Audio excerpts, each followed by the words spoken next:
Dude, NBA players are being born in the thousands. Yeah, now. we're way past that point. Exactly. Now. Yeah. When you're in the 1,000 territory, you're just like, wait, what? You were born after 2000? Randall, we have I know that we're Christ. Belaboring the clap, but Randall, that's fine. Anthony Edwards comments on A-Rod. Hilarious. Fucking hilarious. I want to know. Alex Rodriguez. He didn't know who he was. Yes. Which is fucking awesome. Yes, but we don't know if it's a bit. We don't know if he's doing think so. A-Rod has been pretty irrelevant for a long time. But it's fair. Last time he was relevant, it was because he was like dating Madonna, and that was a long time ago. Yeah, like his playing days ended over a decade ago at this point? Not a decade. No, he was still playing in like 2000. He played for a long time, but he fizzled, though. I feel like his career didn't end on like a high note. He kind of just was like, I get paid a lot and I'm not very good, you know? But he was like a mega popular, like one of the most popular players. He was like on the most known franchise, like the highest paid player of all time. Like when hit that contract was like he's the highest paid player in any sport ever. So in he history. still was an all-star in 2011. Oh, what? Wow! But that's is it fan voting shit though? Because that's I don't know if it is in baseball. But okay, if you're getting fan voted, like you're still pretty popular.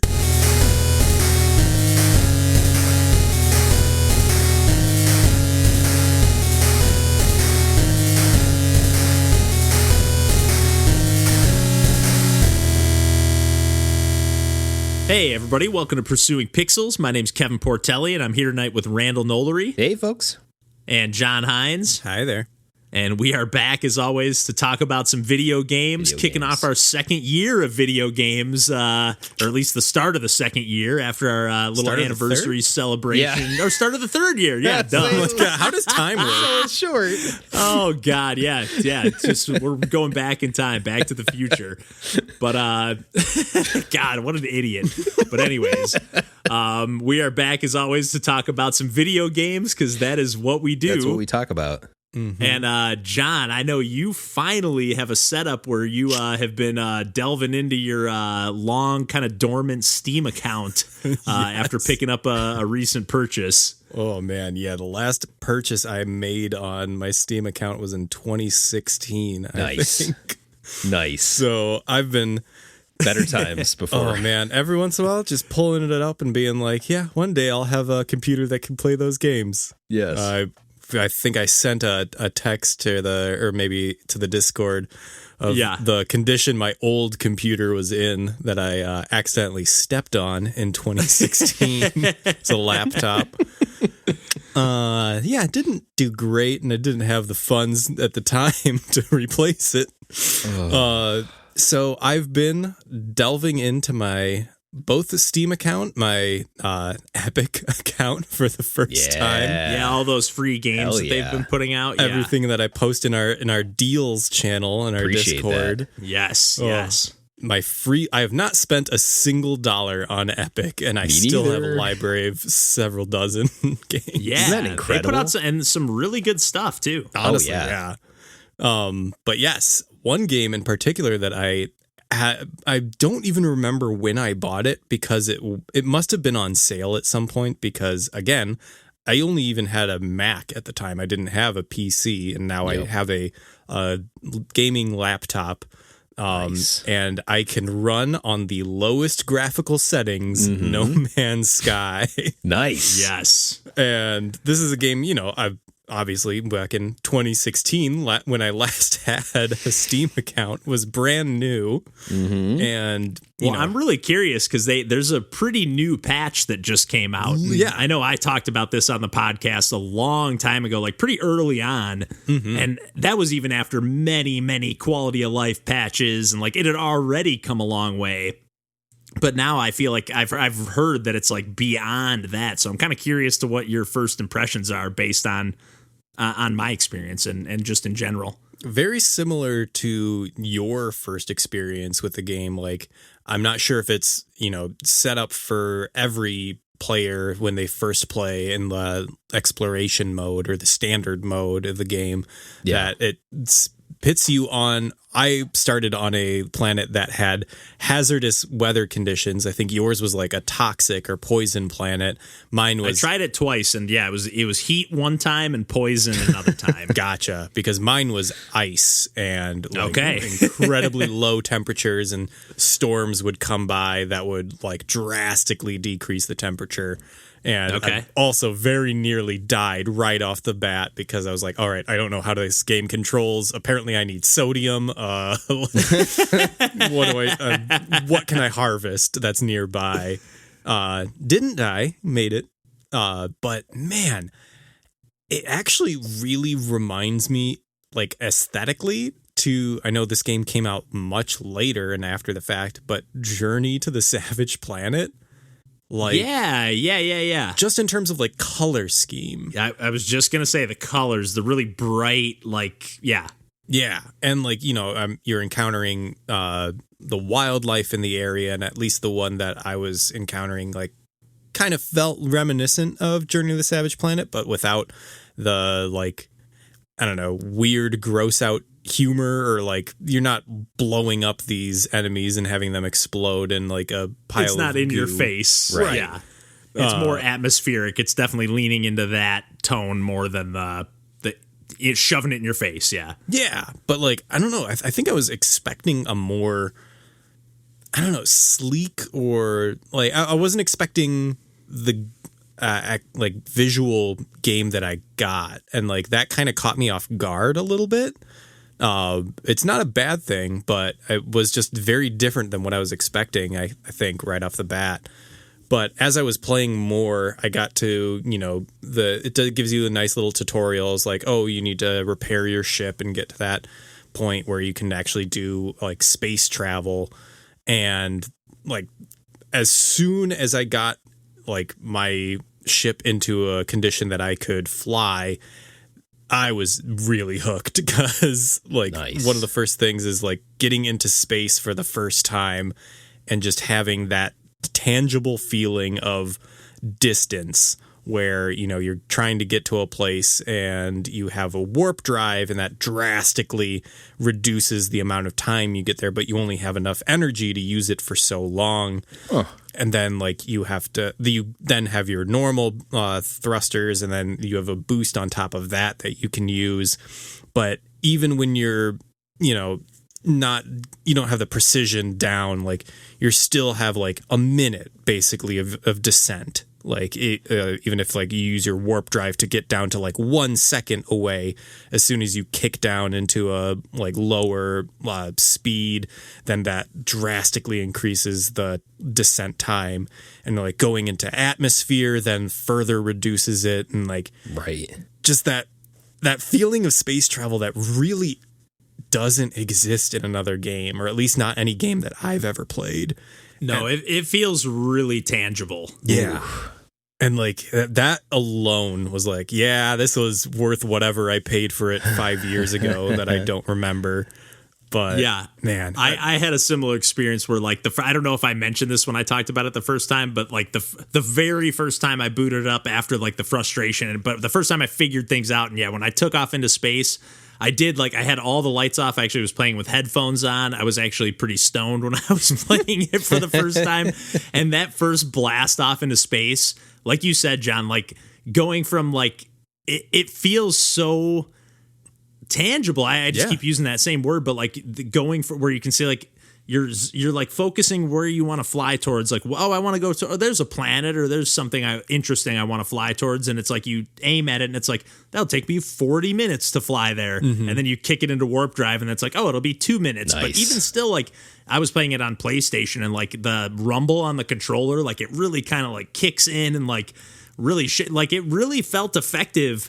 Especially with the headphones on and really getting immersed in the experience. Like I really felt like, oh man, I'm going to live out my own Star Trek fantasies. Nice. Like it was such a cool experience of feeling like you're really in space and in a video game. Well, a thing that I was doing, like I booted it up today to like play a little bit more and see, if there's anything else I could do. And one of the things that I ended up doing was even I was traveling on the same planet. And like you can set a marker like as you're walking, and like it'll still give you time frame of like how far something is. And like if I was on foot, it would have taken me 15 hours to get there. And then I like get into my ship and I'm like going to fly. And I honestly thought it was like on another planet when I first like found it.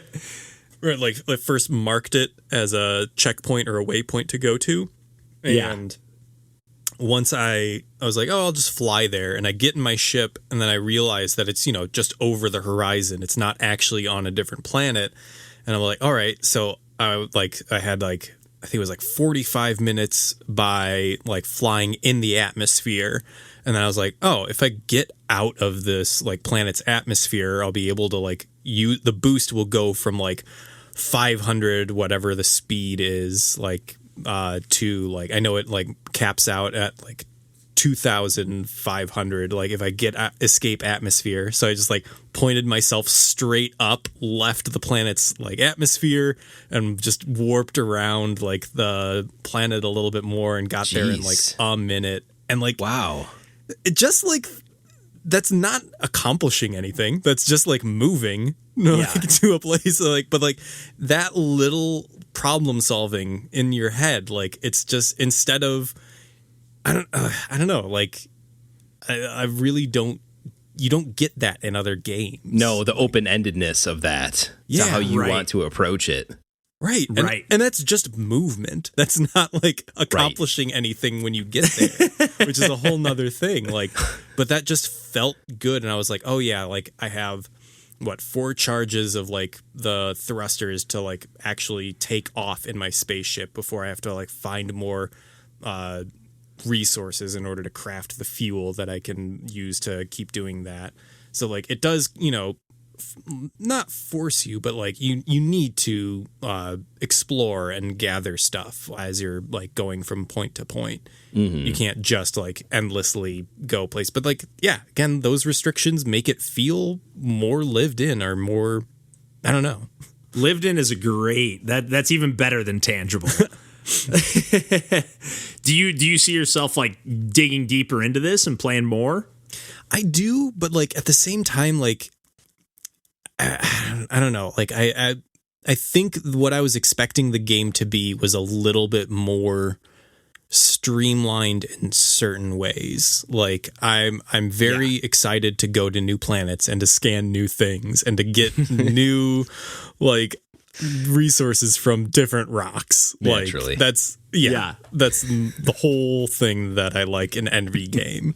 Well, the part of the reason I asked is because while you were talking, I looked it up and it does have crossplay and it is on Game Pass. So between PS4, Game Pass on Xbox, PC, like this is a game that if we were to sync up and play some online, like that, I'd be way more interested in delving into that territory. So if you guys are interested in the future and maybe touching down on another planet, if you will. I would definitely be interested in checking this out with you guys. I will say that while it does technically run on my computer, it does take, I did time it also. It takes a full 2 minutes of the opening loading screen to start. Oh, so the fans running at high speed, huh?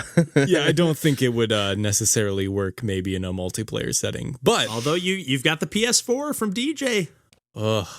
But I would need he has that game. It's PS Plus. It was PS Plus. Well, then I'm almost positive because it was I'm pretty sure when it launched, it was like a PS Plus thing because I know it was a big Sony thing. Yep. Yeah. I don't know for sure. I might be talking some of that out of my ass, but I know it's crossplay for sure. And I would definitely, no promises by any means, but I would definitely be curious to sync up with you guys because that would maybe give me a little kick to check it out again. Me too. Yeah. But anything else you're kind of excited on PC wise, John? Or is that kind of your main thing, or just looking to dig through that Steam backlog? Honestly, yeah. Like I have so many games on my Steam library that I just don't remember getting, or probably in bundles and stuff, like humble bundles, 100%. And the one that I've loaded up and queued ready to go is Diaries of a Spaceport Janitor. Ooh, that was in the Itch.io bundle too. So let me know because I will happily check that out. Sync up with you on that. Oh yeah. But other than looks that, so cool. it's just games that I've played 100 hours of on every platform. Yeah, if I ever want to play Skyrim, I now have another platform I can play it again. And I'm not going to sidetrack us here, but Diaries of a Spaceport Janitor kind of has that PS1 era aesthetic a little bit, that kind of low res. Yeah, back to that a little bit from last week or a couple weeks ago. But nice. From there, I just wanted to briefly mention, because I haven't played too much of it, this game called Kunai. It's a 2D side-scrolling Metroidvania platformer that kind of has like it's like a 16-bit pixel art aesthetic kind of, but more it uses like a monochrome, like in the sense that like it's got kind of Game Boy aesthetics at the same time, but being higher res than that. Okay. But you essentially play as this like tablet, and like your face is like just this like smiling robot tablet. Okay. And it's like, it feels a little weird at first. Like there's actually a demo for this game. So it was on sale for like $6 or $7. And it had caught my eye in the past, and I was just like, you know what? It's got a demo. Why don't I check it out? Right. And I ended up buying it immediately after playing the demo. Look at that. The demo works. Yeah, it was so cool. It's like that. Like I said, for a quick second, it was like the controls feel like maybe a little floaty for just a second. Like you kind of have like a little bit of drift or glide to the movement of your character, and you jump like really, really high, or higher than you would expect at first. But at the same time, like once you get into the movement, eventually you start with no weapons, but you kind of progress along. You pick up your katanas right off the bat, and then you can use those to kind of slash either left or right, up or down, one of 4 directions. And then you can actually, I didn't realize this right away, but like you'll come across enemies that are firing bullets at you and stuff. You can actually slash those with your katanas, like back at the enemies.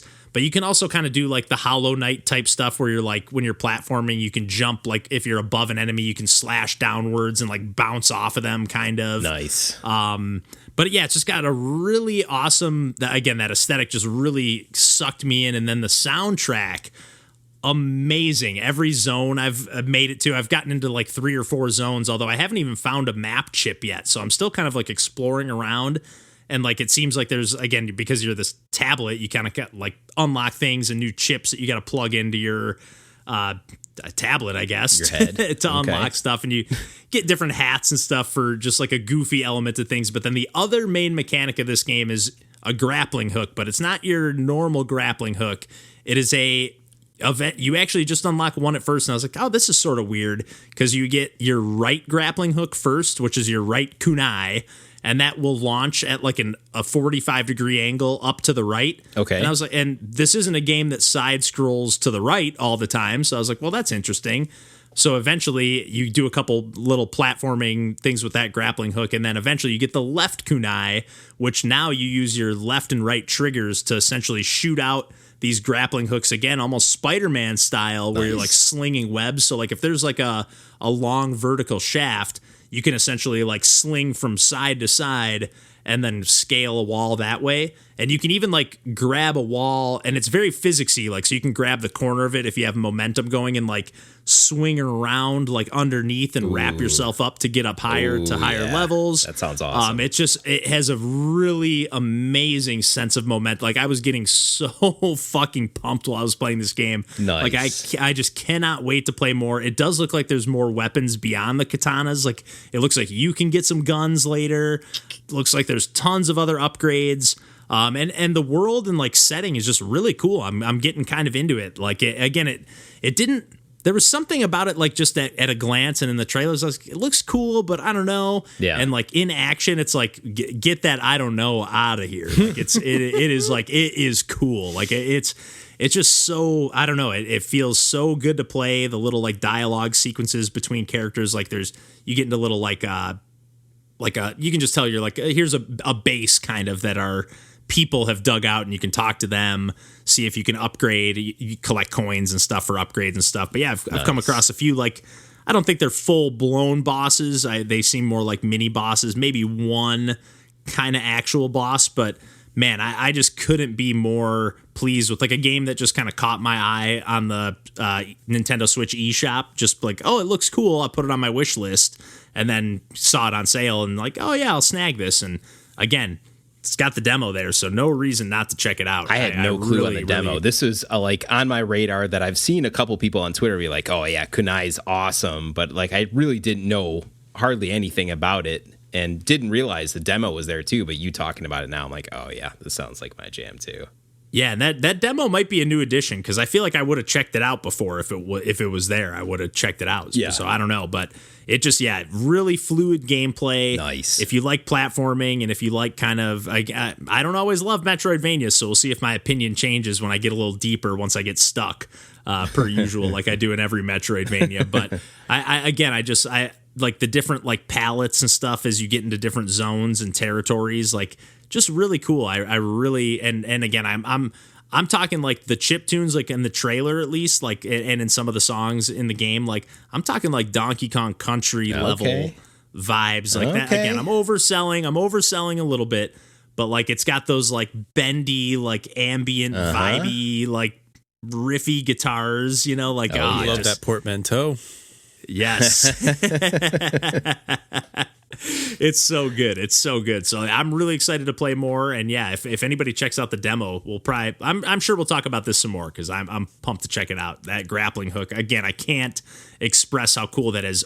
For example, real quick, one of the upgrades you can actually is slingshot, and I don't know 100%. I haven't unlocked this yet, but it looks like what you're going to be able to do is use your left and right kunai to like hold yourself against like a ceiling and then pull downwards and like slingshot launch yourself upwards or at least in another direction. So yes, man, I can't wait to play more of this game. But why don't I kick it over to you, Randall? Because I know you've been putting a decent amount of time. I feel like you've been playing this game for a while. Yeah, it's been on the back burner. No grappling hooks here, unfortunately. But it's been on the back burner for a while, and I've just it's been my like secondary game for a good long while. Which is good because there's a lot to dig into here. There's quite a bit of different campaigns and content. This is Hand of Fate 2 that I'm going to be talking about. A game that I bought on sale. It's actually been out for a while. It came out on Switch in 2017, I want to say. Oh, geez. Yeah. Defiant Development is the developer. And this is interesting. What caught my eye is it's really unlike any other game that I'd played. It's kind of got like a choose your own adventure quality to it. It's like a Dungeons and Dragons style tabletop video game thing going on here. But they're able to take advantage of the video game interactive aspects of it to make it something pretty unique, I think. So the core of it is you're kind of collecting these cards to go out on a campaign, essentially, and there's a series of different campaigns that start off pretty easy and get progressively harder, but those campaigns have you select like these encounter cards, and often when you first get them, you don't know exactly what they'll do. They'll just be a title and some kind of card art, and then you put them into your kind of campaign deck, along with weapon cards, a companion card, and supplies.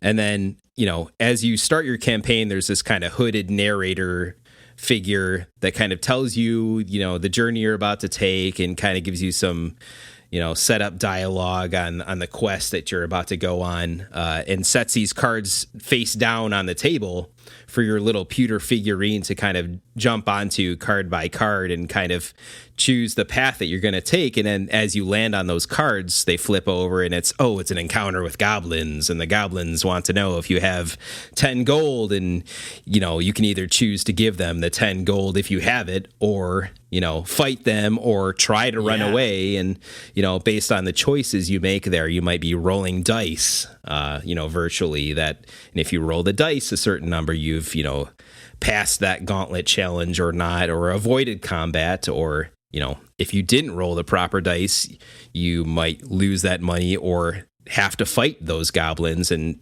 you know, lose points of your health, which, you know, you have a health meter that once that's gone, that quest is over. You have to start again from the beginning. But really cool that way, where, you know, there are elements where it's an advantage to you to kind of replay some of these campaigns as you see these cards, more than once, you kind of get to know, oh, okay, this is the goblins one. So, let me make sure that I've got this certain weapon or enough gold before I hit this card, if I can help it, to better deal with this encounter, essentially.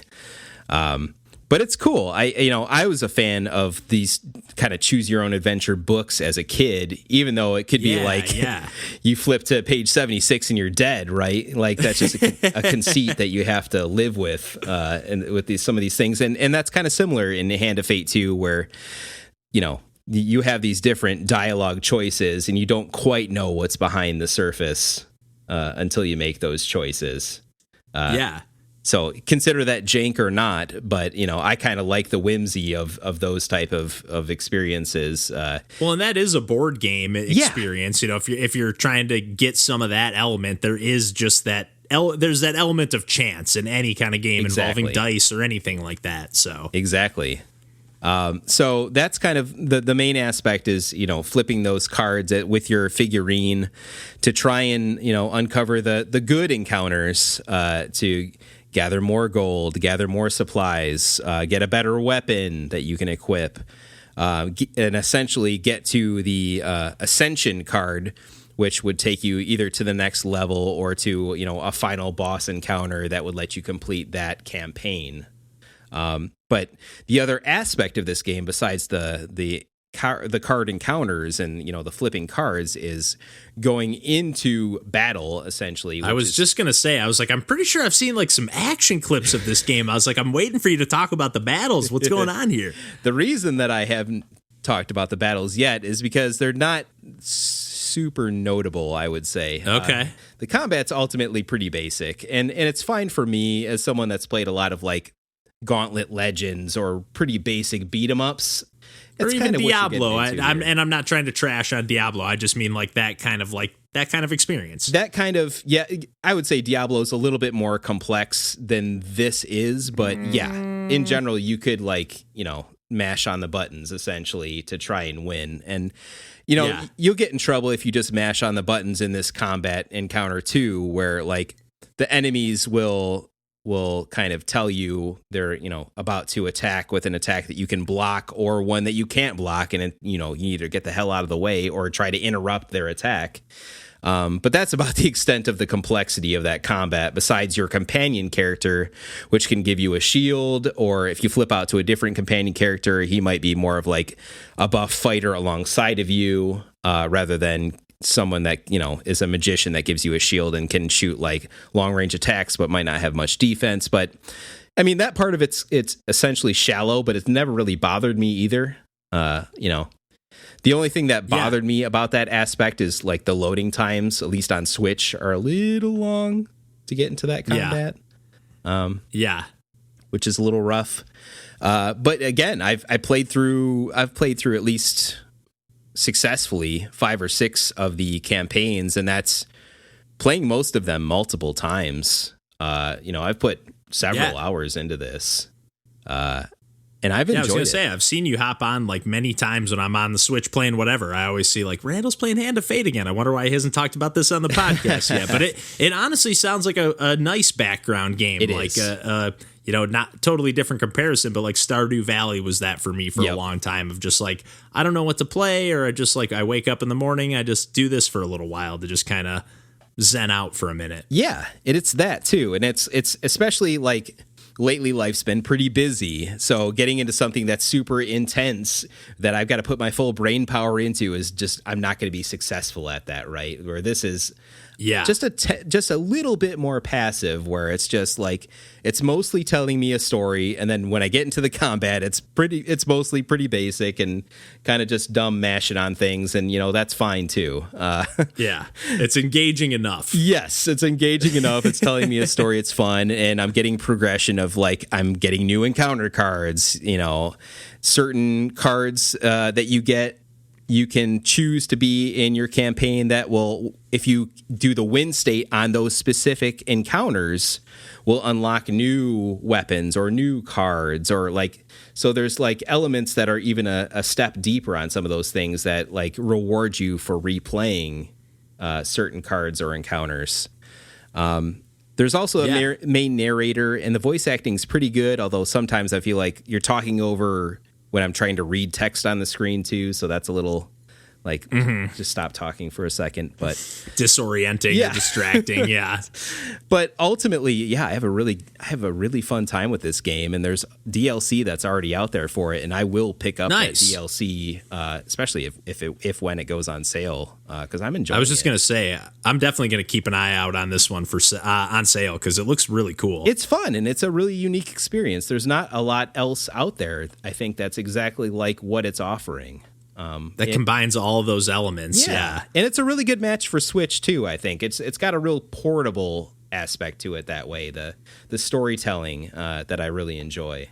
So it sounds like the perfect game to like cozy up handheld like before bed. Yes. Like let me just lay in bed and play a chapter. Again, I don't know how long they are, but play like a mission or two or whatever. Yeah, and typically like you can do one in, I don't know, 20, 30 minutes pretty easily. I would Perfect, say, on average. Sounds ideal, yeah. Yeah, I like it. Yeah, I'm adding this to the wish list for sure. There you go. Yeah. Well, a couple more things to talk about tonight real quick. After DJ a couple weeks ago when he was on the podcast last talked about some Bit.Trip, just kind of the series in general. He mentioned he was playing Bit.Trip Fate and then or played through Bit.Trip Fate, which is the last game in like the kind of a series, I think. Second to last. I'm going to hold your feet to the fire on one of my favorite series of all time. John's the expert over here. But then I think he said he was playing through the Runner games as well. That's what he kind of touched on. We talked a little bit of Bit.Trip on that episode. But then he got me I still have my Wii U hooked up, and I was like, let me, and I know the Wii shop channel is shut down, but you can still go on the Wii shop channel and re-download the games that you've already downloaded. Oh, wow. It still like runs. So it was a blast to like reboot up that music and hear the little nice. I almost wanted to like, man, let me just turn on the stream right now and just like let this music chill out for a minute. But I ended up because DJ was talking about the Bit.Trip stuff. I was like, let me boot this up and do a little stream of Bit.Trip Beat. And I ended up playing for about an hour, and I was thinking like, I'll just play some Bit.Trip games. I'll beat Bit.Trip Beat real quick. No, sir. I beat the first level, which was like by the skin of my teeth. And then I can't even beat the second level. I played for, again, about an hour, and the only gripe I'll throw at the game is like that when you lose or get a game over or die or whatever, you got to start from the very beginning of the song, and it's just there's no checkpoints. And I know that's the point, but it's like, and essentially, if you're not familiar with the game, it's like a Pong rhythm game, essentially, where like pellets will fly at the screen that have all sorts of different patterns to them, and you have to control your Pong paddle with gyro controls. At least if you're playing on Wii U or if you're playing on PS5, which is what DJ said, he had the gyro controls as well. So, wow. I had a really good time with this one. Like, it kind of took me back to like browsing the not the eShop, but the Wii Shop channel.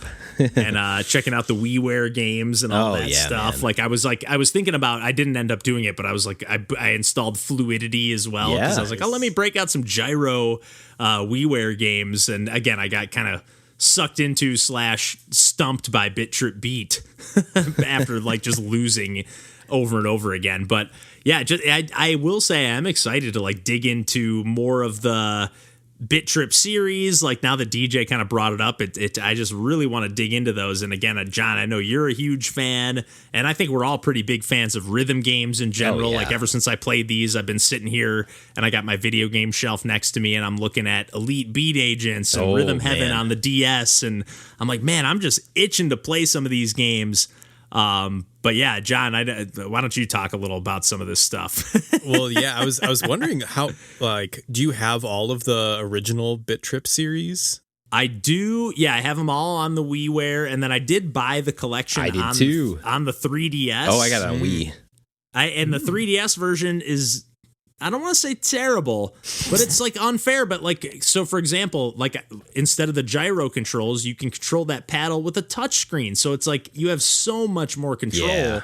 Like it's a different game. It's a different game. I'm very interested to see, like especially on 3DS, like how a game like Fate would control. Like if you can, I feel like that maybe be an easier one for me personally, just because like that we talked about that on the podcast about how that's like kind of an on rails shooter, but the rail is it's not just a like set forward and backward. It like goes up, it goes down, it curves around.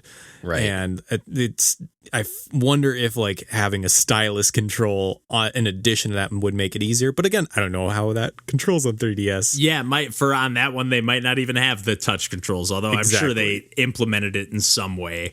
But even it got me thinking about Bit.Trip Void is really cool. Yeah. Like that was one of my favorites of the series. Void, where you're kind of like, it's like a bullet hell, like avoid 'em up more than anything. But you kind of like suck things in as like, you kind of like play as a black hole almost. It's been a while since I played that one. You avoid the white pellets and you get the black pellets. But every time that you get a black pellet, you increase in size. That game is good. That game is really Void good. is incredible. But yes. And you can, you had a button, I believe it was either the A button or like one of the triggers because it was the Wiimote nunchuck.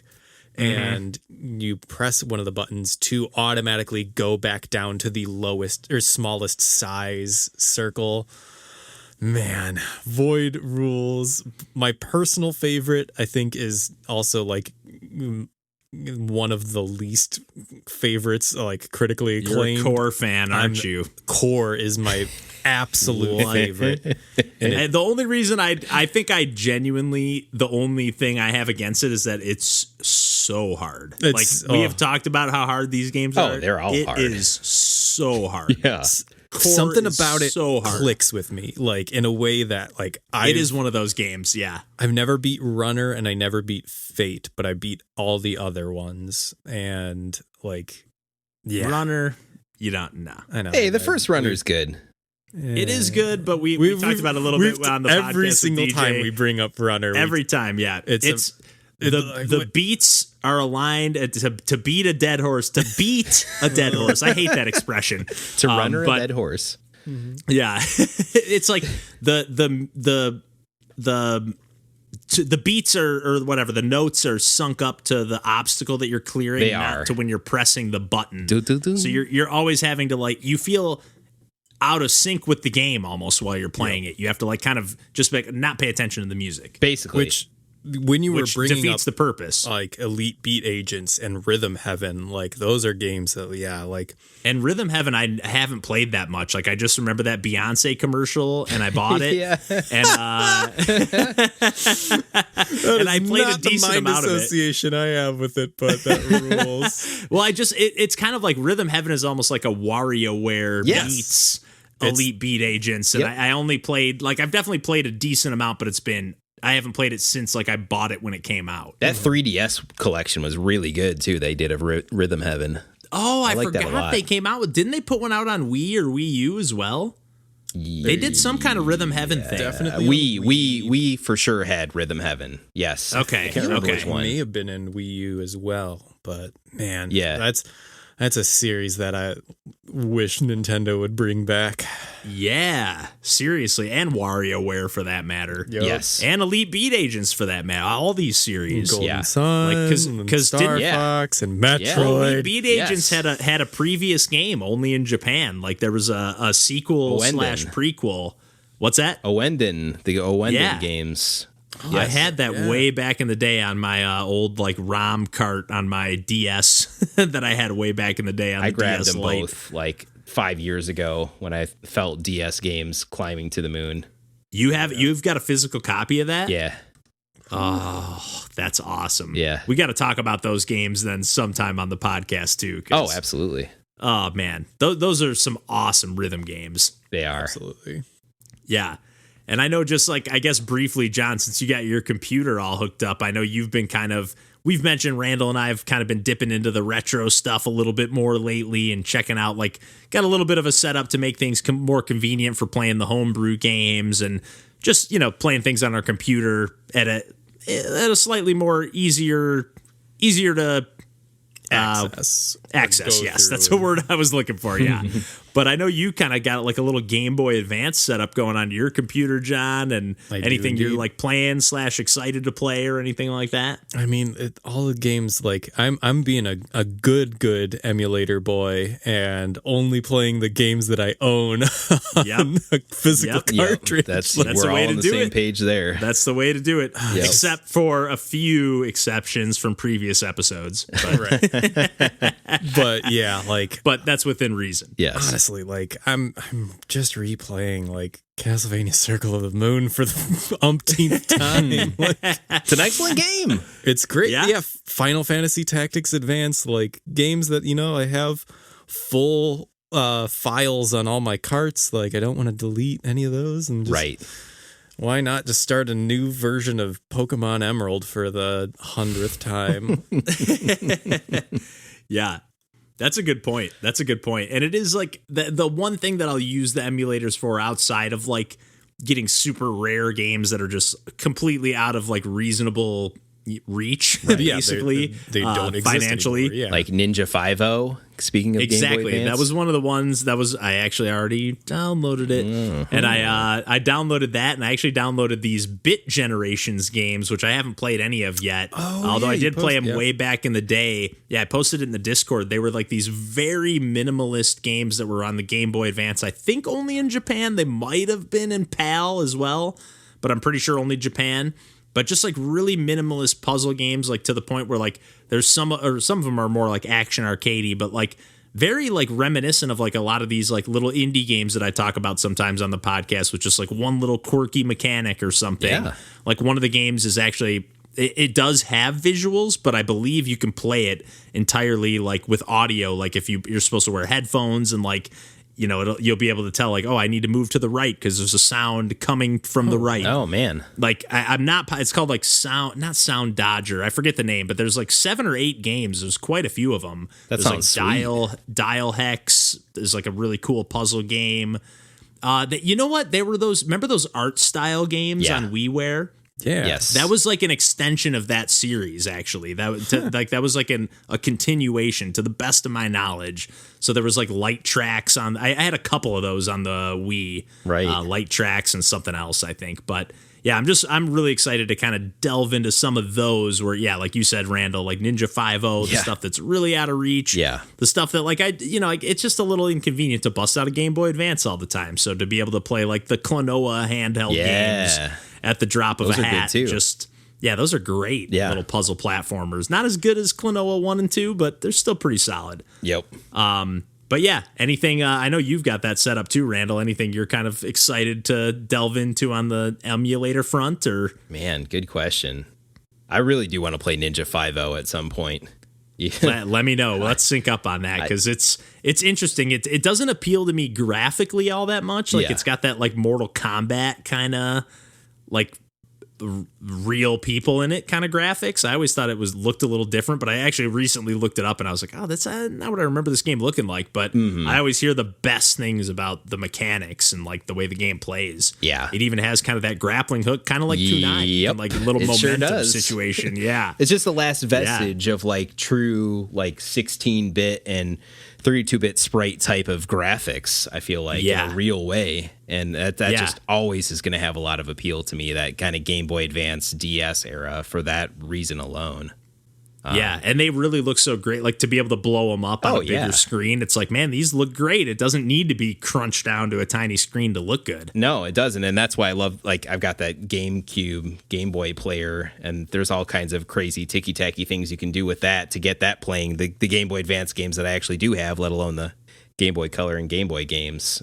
Yeah, that's a good point. Do you prefer to play that route as opposed to, like, if you had the choice, like, would you just out of convenience, would you prefer to have the GameCube player and play that route, or would you prefer to just be like, let me just boot this up on the computer? I like the Game Boy player, but it is kind of ticky-tacky to get it to look as good as I want it to look, because then you need like this whole action replay setup where you have to boot the GameCube in this different mode first, and then load this thing called Swiss that forces the GameCube to boot into 240p to then load up the Game Boy Advance game in the resolution and upscale it properly to your TV. This is all too much, but this is like, that's the kind of things that I do when it comes to this sort of thing. Yeah. My biggest gripe, I had the Game Boy player. I actually got rid of it after a while for the GameCube because I didn't like playing those games with a GameCube controller. Like, it just felt weird. So but I guess you could released a controller specifically for that purpose, and unfortunately that controller is also out of reach now. Well, you know what? You could probably hook up the Game Boy Advance to the GameCube with that adapter. Yes, and you can. use that as a controller. I didn't even think about that. You 100% totally can do that. Yes. That's the way you need to play that game. You could absolutely do that. Nice. Yep. Nice. Well, yeah, I think we're probably going to be dipping into some more retro stuff a little more frequently, whether it's emulation or true retro or homebrew retro or whatever it might be. But we'll definitely be dipping into those waters some more in the future. But I think we can probably wrap things up this week there, guys, if we're going to call it a week. But yeah, you can find us on the internet, as always, at pursuingpixels.com. I got a nice convenient link tree for everything, linktree/pursuingpixels. You can find Twitter, Instagram, Discord, come hang out, Twitch, YouTube. Come hang, come chat. Let us know games we should check out, games we should talk about, games that, let us know what we're wrong about, whatever. Shoot us an email, pursuingpixels@gmail.com. We got a really nice email the other day, all the way from Ireland. Really, really cool, from Mark. So shout out to Mark. Yeah. And thanks for tuning in. Thanks for listening. And we'll catch you next week. Take care. Bye-bye. See ya.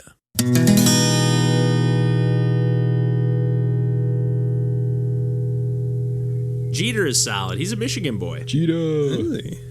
Michigan. He always seemed like a nice guy to me, like for a huge mega baseball star. Kind of has a punchable face, but that I can't. He does. He does have like a smug, like you're just like, hey, shut the fuck up. Yeah. Man. So does A-Rod for that matter.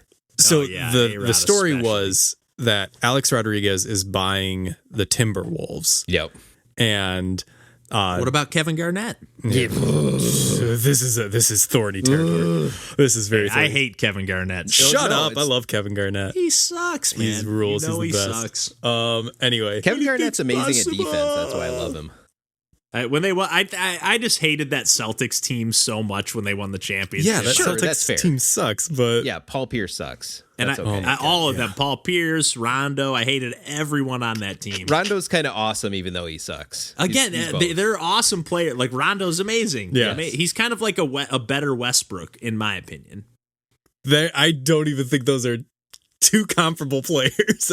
Don't they play the same position at least? Kind of. Yeah, but like they're like the same size. I don't watch much basketball. Yeah. Rondo is way more like an assist machine, whereas Rondo, I would not say is a scoring. Yeah, Westbrook is a bowling ball. Yeah. Okay, that's fair. But so A-Rod is buying the Timberwolves, or is going to own the Timberwolves, and they asked Anthony Edwards, #1 pick and rookie Anthony Edwards. It's like, oh, what do you think about Alex Rodriguez buying the team? And he's like, I know he's the owner. I don't know who that is. That's the best. But like another rich guy, I don't know. Yeah, but like then like someone dug up an interview he did like maybe a year ago or something, where like he was like, oh yeah, I played baseball, and they're like, it was like, I was great, I could have been in the MLB. I was played pitcher, shortstop, center field. Anthony Edwards is an athletic fucking monster. Oh, though. He's incredible. I believe it. But like also like he's just talking about like he's like, oh, I don't know much about baseball, and then like people found it's like, you literally just are talking nonstop about baseball in this interview. Like he does a lot of like joke interviews and stuff. Like he's a really good personality. He's hilarious, and he's like only 19. I already like this guy. I know. I already like this guy. So like it is. People don't know if he's just doing like, because he's also really good like at like keeping a straight face. Yeah. So no, like it could be either way. He could either be like a weird young kid who doesn't know who Alex Rodriguez is, or he could be just doing a bit. Like, yeah, I gotta think if you paid any attention to sports, even not even baseball, just sports, like you would know A-Rod. Like on Sports Center, they always fucking talk about him. Like, you know what I mean? If you pay attention, if you're plugged into that world. But he's 19, so you don't ever know. But even still, like 19, so he was born in what, 2003, 2002? Yeah, 1, 2, somewhere in there. Yeah, 1 or 2.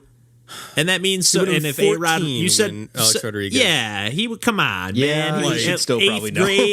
8th grade, he's playing baseball and he doesn't know who A-Rod is. Right. Come on, He should man. still probably know. Yeah, So it's got to be a bit, but that's still awesome, especially when he's the owner of your team. You're trolling. It's like you're trolling like another owner, and it wasn't breaking news. It was like after the fact. They're like it was announced that Alex Rodriguez was buying the team, and then like the day later too, like they're like, yeah, I don't know. Let's ask the face of the franchise. Yeah. That's pretty great.